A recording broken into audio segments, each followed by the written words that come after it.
Okay, so today's topic is on avoiding injury during your workouts. Um, so far you've read through 5 quick reasons of why people injure themselves. I didn't go into a lot of detail in the written post. I kind of wanted to save that for the video. So that's what we're going to do. We're kind of going to go through each one of those 5 reasons, break it down a little bit more, and discuss ways you can avoid injuring yourself through those. So let's get right to it. The first reason was that people jump right into an extreme workout program or extreme exercising after not doing anything for a long period of time. Now, if you say to yourself, wait a second, Ryan, didn't you go right into P90X? And isn't P90X an extreme workout program? Well, yes, and yes.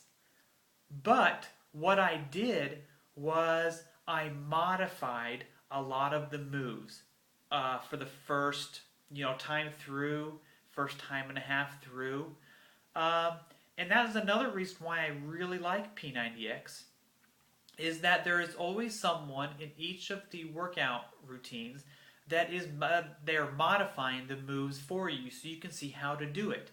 And that person is there for those people that aren't quite ready to do the extreme moves.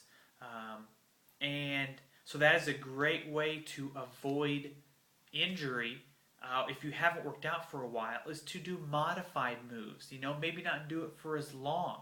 Maybe it's an intense cardio workout and it's a 60-minute workout routine and you can only get through 20-25 minutes of it. That's okay. Just do that 20-25 minutes until you feel like you are ready to do more and you can do more without injuring yourself.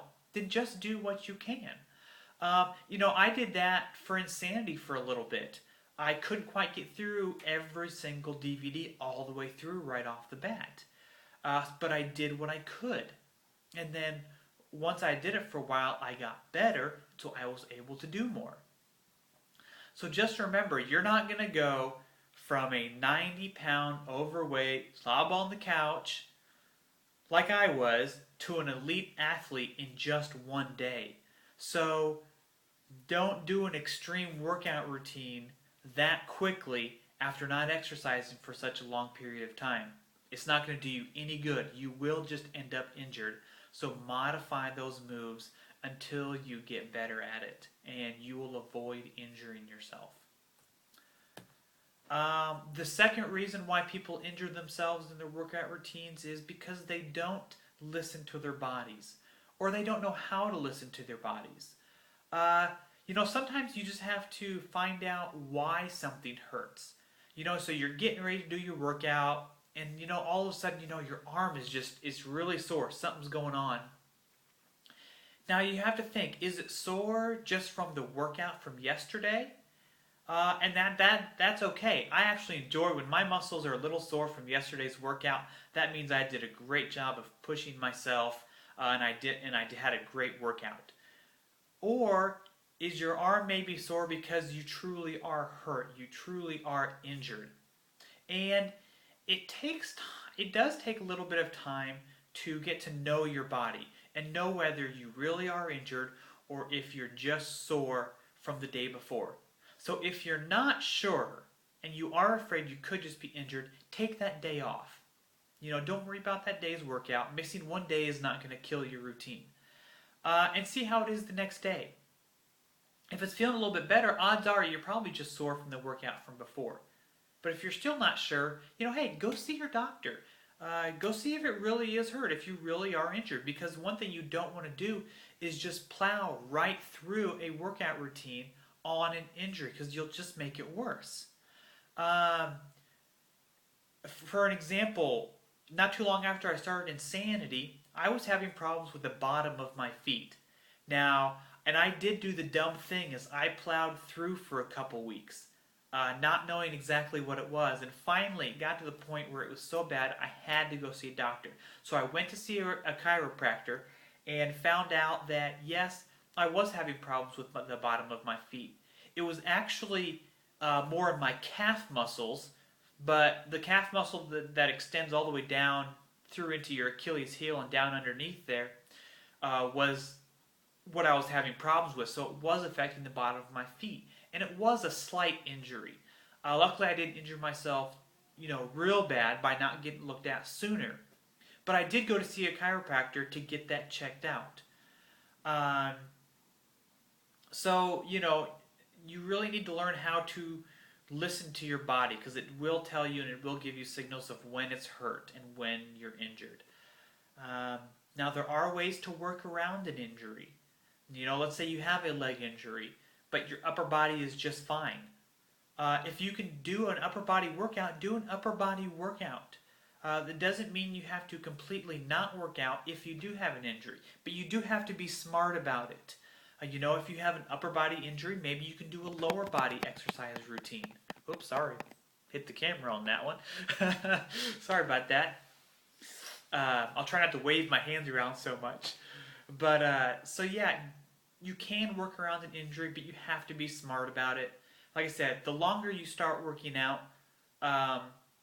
the more in tune you'll be with your body. You'll know what you can and what you can't do. The third reason why a lot of people injure themselves is because they don't follow proper form. And this is a must. I cannot stress this enough. You have to follow proper form when you're doing your workouts. One tip to do this is watch yourself in a mirror.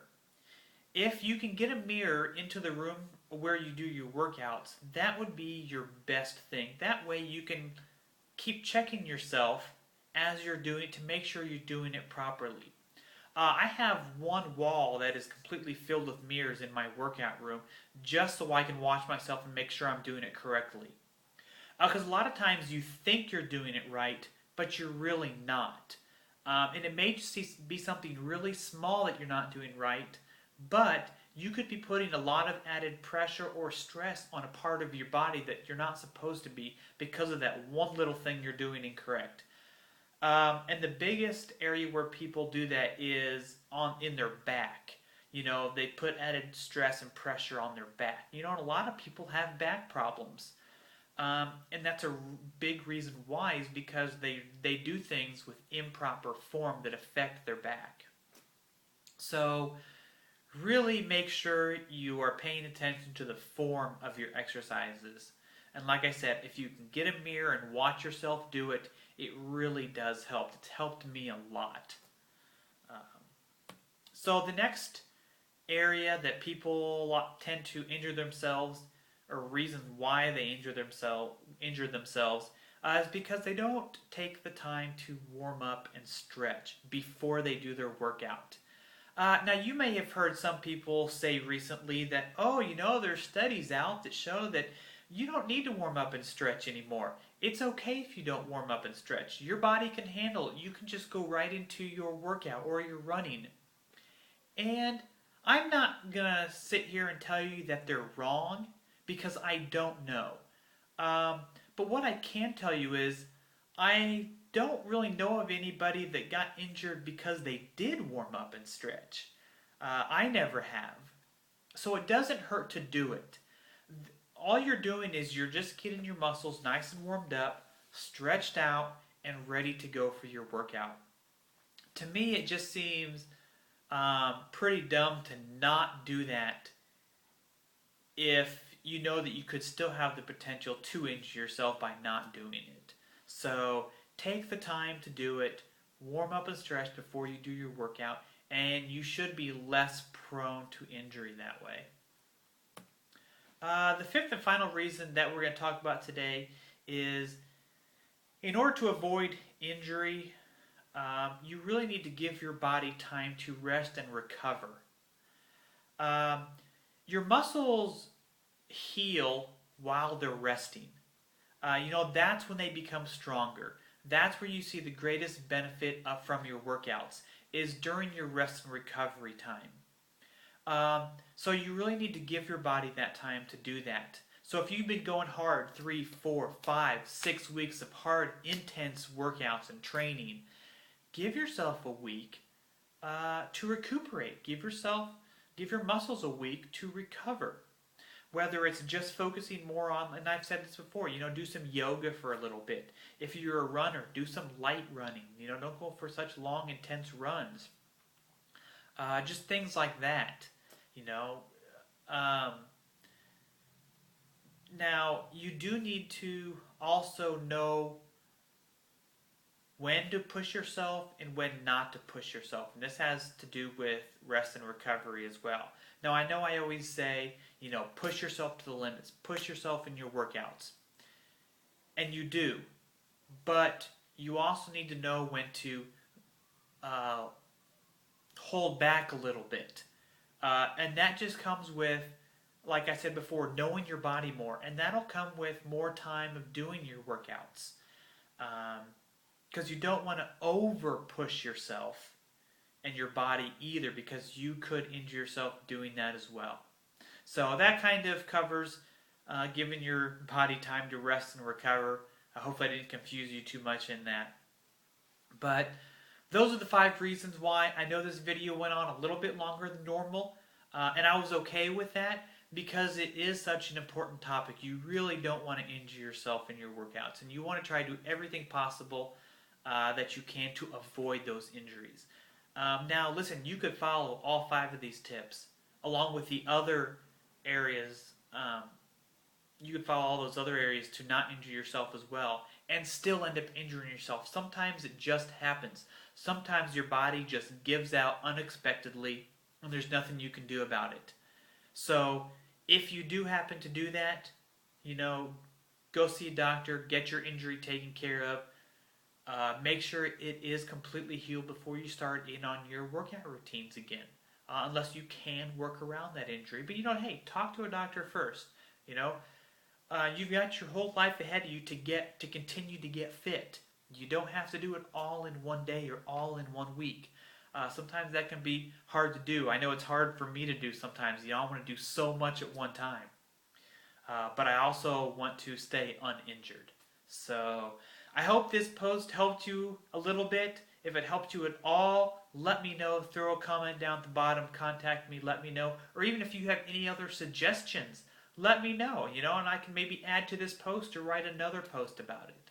So I will talk to you all later. Have a good one. Adios.